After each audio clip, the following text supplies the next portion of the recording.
Počela je nova školska godina i pravo je vrijeme za opremiti vašeg školarca. U Portanovi možete pronaći i dalje aktualne back to school ponude. Bilo da tražite školske torbe, mobitele, bilježnice, ovdje možete pronaći sve na jednom mjestu.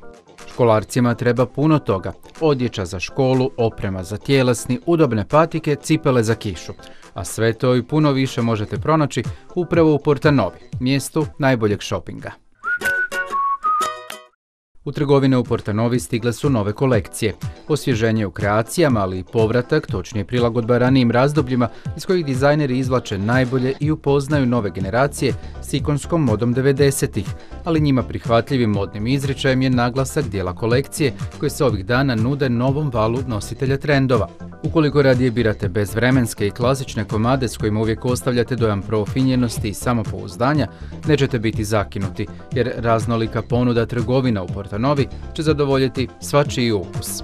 Osvježite vaš izgled i unesite pozitivne promjene u vaš stil. I dok tražite nove komade u vašoj kolekciji, pripremite se na iznenađenje, jer trgovine u Portanovi uvijek nude neke akcije i sniženja kako bi vam kupnja bila još ugodnija i povoljnija. Ponuda Portanove postala je još slasnija.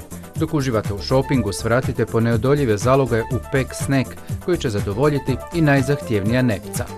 Ako volite slana peciva, nepogrešiv izbor su ona s okusom pice, začinskog bilja, sira ili pak fini grisin. Ukoliko ste ipak sladokusac koji se voli osladiti, idealan izbor će biti peciva s okusom marelice, višnje ili čokolade.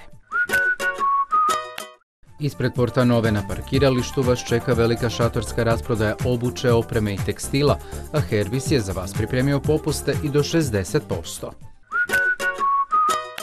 U Portanovi je trenutno u tijeku nagradni natječaj Odgovori i osvoji. Te centari Portanova vas daruju Explora X5 Play pametnim satom za djecu.